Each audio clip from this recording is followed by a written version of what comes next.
Cada lugar tem a sua música, tem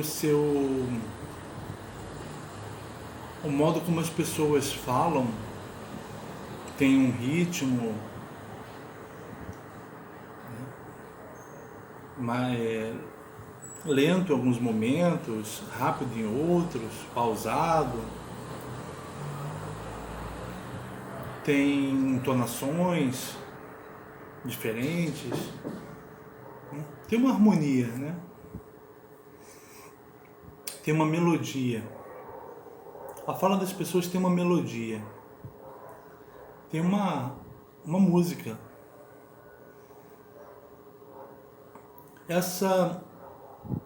Isso é o fundamento, isso fundamenta as palavras que as pessoas usam. Os discursos das pessoas. Discursos teóricos ou discursos políticos, decisões políticas. O que o Agamben propõe no livro dele, que é a filosofia, é, para o filósofo, o retorno ao ter lugar da palavra, à origem da palavra. Essa origem,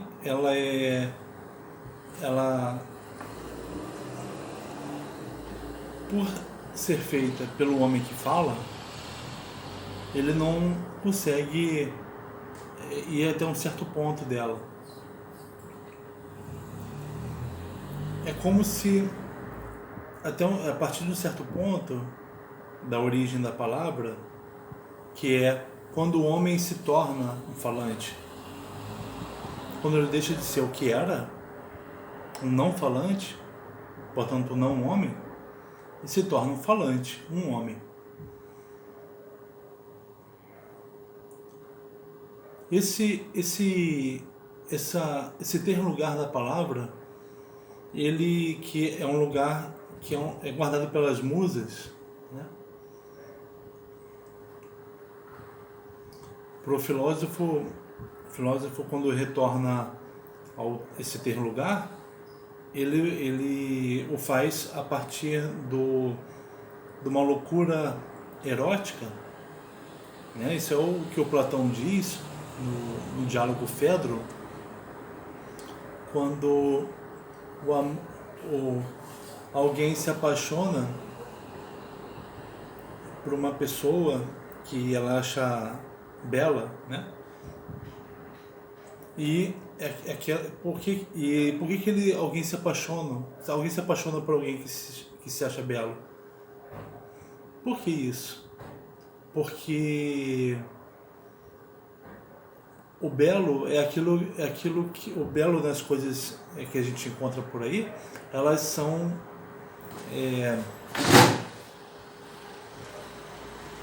aquilo que tem uma ligação com a beleza ou com o belo em si mesmo. As pessoas comuns, elas se apaixonam pelas pessoas belas. O filósofo é aquele que sabe por que ele se apaixona por alguém belo. Porque ele sabe que ele está reconhecendo ali o belo em si. A alma dele um dia viu o belo em si, né? Então ele relembra vendo um rapaz belo. Então esse retorno que o filósofo faz à origem da palavra, quando ele faz esse retorno, ele encontra a memória, né? Que é a mãe das musas. O poeta, ele não faz esse caminho, né, de ir até a origem das palavras.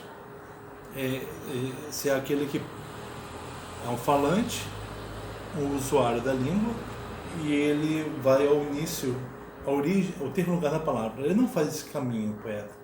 O poeta, ele é aquele que transita na música. Ele é um inspirado pelas musas. Então ele é aquele que que as musas falam através dele e ele é alguém que transita na música. Então ele testa os limites da música.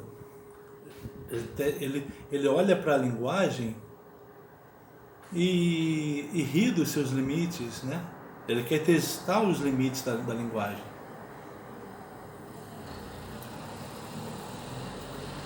Ele não faz o que o filósofo faz. A preocupação dele não é a de procurar a essência do que ele diz. Isso é para o filósofo. O poeta, ele quer alargar os limites da linguagem, da música.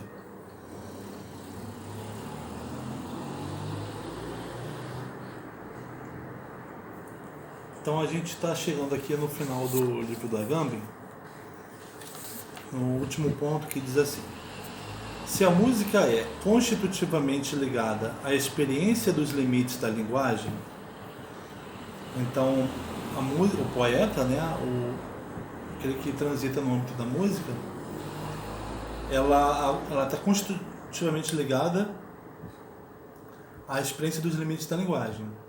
Ela confronta, né, os limites da linguagem.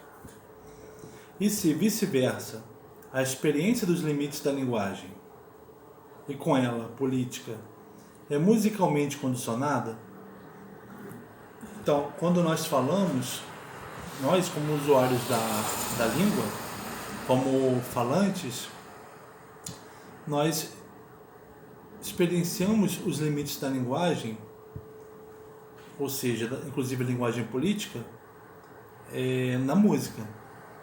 Tá? Então, uma análise da situação da música em nosso tempo deve se iniciar pela constatação de que é justamente essa experiência dos limites mosaicos que nela veio a faltar. O Agamben, ele quer propor uma análise da situação da música, que é qual é a música que nós temos no lugar que nos encontramos, né? Ele quer analisar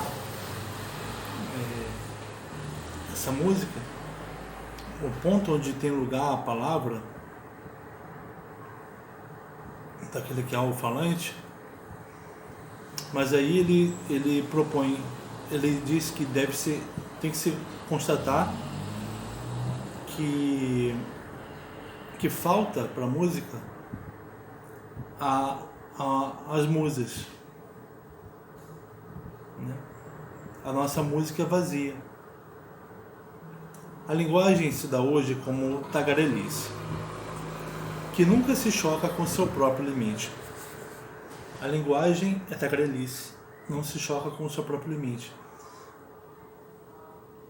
Quando falamos alguma coisa, qual é o limite do falar? Se a origem do falar, se a origem da palavra é alguma coisa que é antes do homem, antes do falar, e ali se estabelece a fala e o homem fala, então o limite da linguagem é a não linguagem, o limite da palavra é a não palavra. A palavra, se ela tem a experiência do limite dela, se ela tem contato com a não palavra, aí ela reflete, aí ela tem uma reflexão sobre o que ela está dizendo. Agora, se falta essa experiência do ter lugar na palavra, como é que fica a palavra? Qual é o anteparo dela? O anteparo que ela tem na não palavra para ela pensar a si mesma? Se ela não tem essa experiência do ter lugar na palavra, ela não tem anteparo nenhum. Ela fica uma linguagem sem ligação. Seja uma ligação com a origem dela, né, no não falar, na não palavra, seja uma origem na música. Fica uma palavra sem origem. sem ter onde ter o contraponto dela, na não palavra, e sem saber de onde ela veio, de que música ela veio. Ela gira em torno dela mesma, gira em falso, vira tagarelice. E hoje a gente confunde falar qualquer coisa, falar bastante, liberdade de expressão. A gente acha que isso é falar.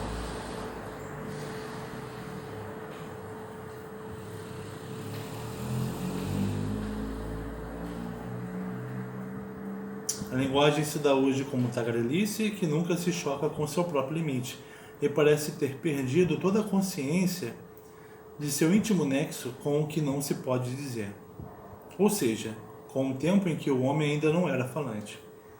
A uma linguagem sem margens nem fronteiras corresponde uma música não mais mosaicamente afinada. Uma linguagem, então, sem fronteiras, sem um lugar que a delimite, isso corresponde, do lado da música, uma música que não é mosaica, uma música que não tem ligação com a musa. É como se faltasse a musa, tanto para o falante, para encontrá-la na origem do seu dizer, alguém que vai ser um contraponto dele, seja a musa que vai ser aquela que fala para o poeta transitar. A música também fica vazia.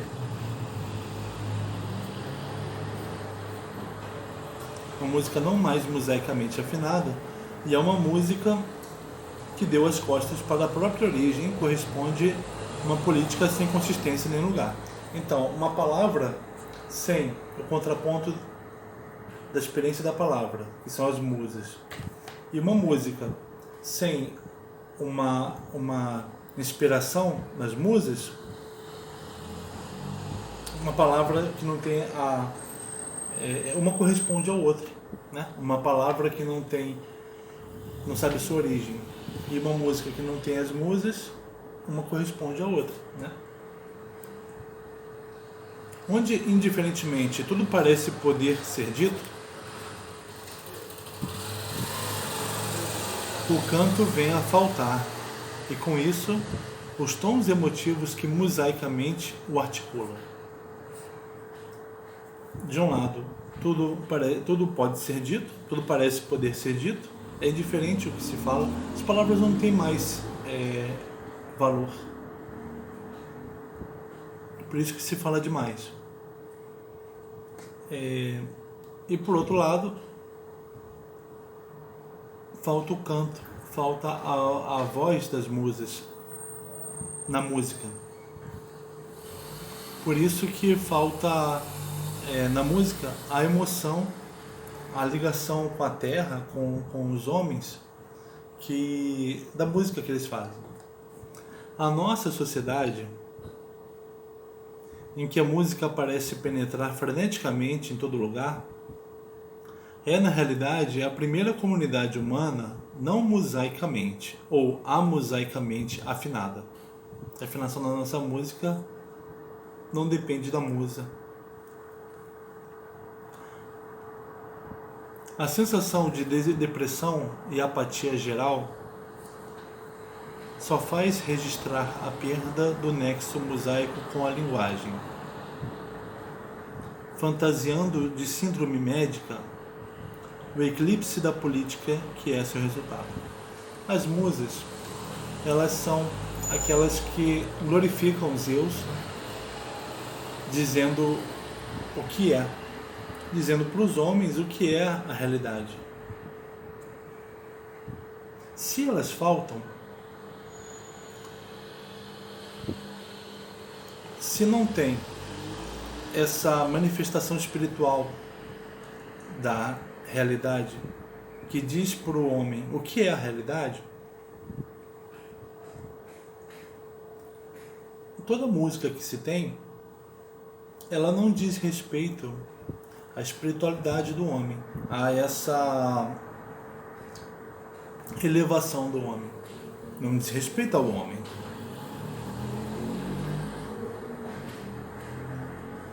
Assim como a fala do homem não diz respeito, não tem preocupação com a realidade.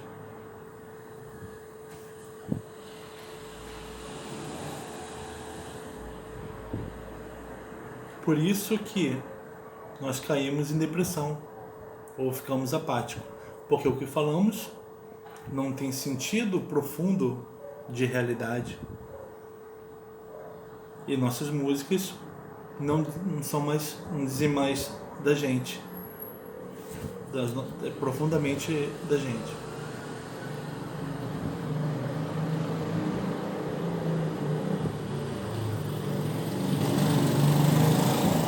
Isso leva ao eclipse da política, porque se as palavras não têm sentido, os homens não se entendem mais. A política vira...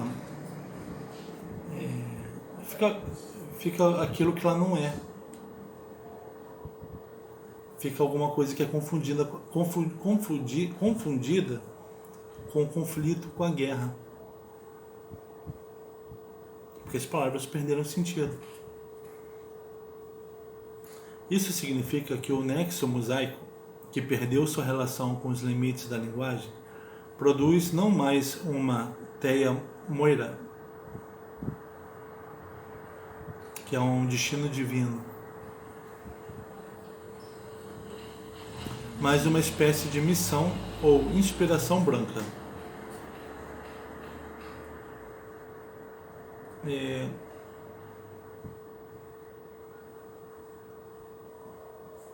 Não temos mais um destino divino. Quando falamos, né, temos uma inspiração branca, que não se articula mais segundo a pluralidade dos conteúdos mosaicos, mas gira em falso. E memores, sem memória, de sua solidariedade originária, linguagem e música dividem seus destinos e permanecem, contudo, unidas numa mesma vacuidade. A linguagem e a música têm o mesmo destino nas musas, mas sem isso que as fazia solidárias uma com a outra, os destinos se separam.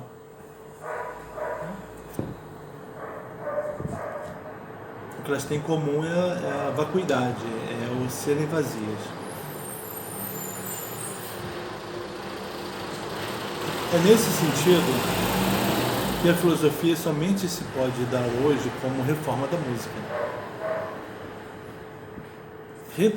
Vamos reformar a música para retomar a musa, que faz com que as músicas digam respeito a gente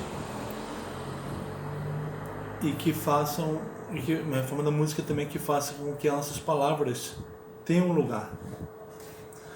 Dado que o eclipse da política forma uma coisa só, com a perda da experiência do mosaico, a tarefa política é hoje constitutivamente uma tarefa poética, em relação à qual é necessário que artistas e filósofos unam suas forças.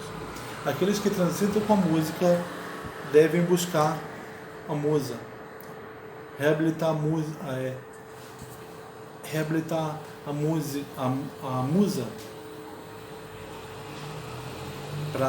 na música de todos.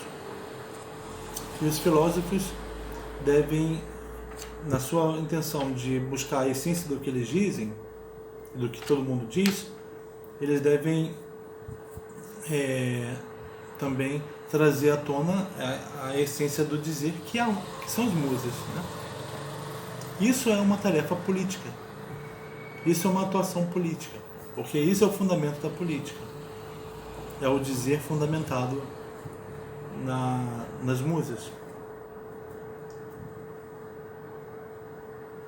Os homens políticos atuais não são capazes de pensar, porque tanto sua linguagem quanto sua música giram mosaicamente em falso. Se chamamos de pensamento o espaço que se abre sempre que acessamos a experiência do princípio mosaico da palavra, pensamento é um espaço que se abre quando se acessa a experiência do princípio mosaico da palavra. Quando o filósofo busca a origem da sua palavra, o princípio mosaico dela, ele está pensando. Então é com a incapacidade de pensar do nosso tempo que devemos nos confrontar. E se, segundo a sugestão de Hannah Arendt, o pensamento coincide com a capacidade de interromper o fluxo insensato das frases e dos sons, parar esse fluxo para restituí-lo a seu lugar mosaico é hoje, por excelência, a tarefa filosófica. Então a filosofia é interromper o fluxo de palavras e de sons e voltar ao princípio do dizer. O lugar mosaico da palavra.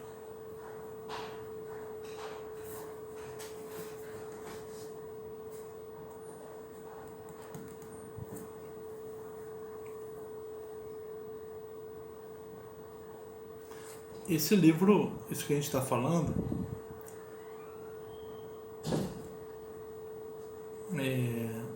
vai ser útil aqui para os nossos estudos. Apesar de não estarmos ainda estudando filosofia, mas logo estaremos.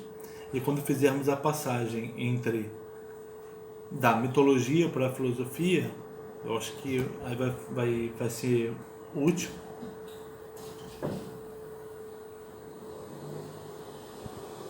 Mas também a gente já pode aproveitar para pensar nas diferenças e na irmandade que existe entre o poeta e a nossa fala comum. A fala do poeta e a nossa fala comum. Mesmo o falante comum não buscando a experiência mosaica da palavra dele.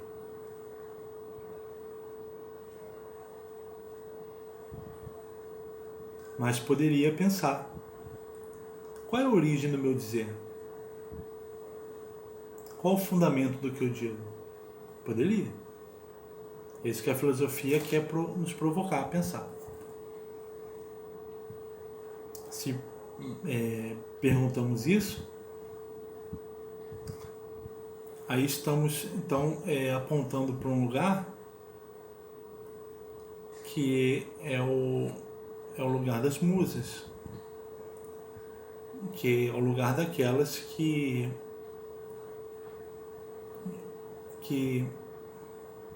inspiram a música onde nós vivemos, onde nós surgimos, onde nós vivemos enquanto falantes, e também inspira a música dos poetas.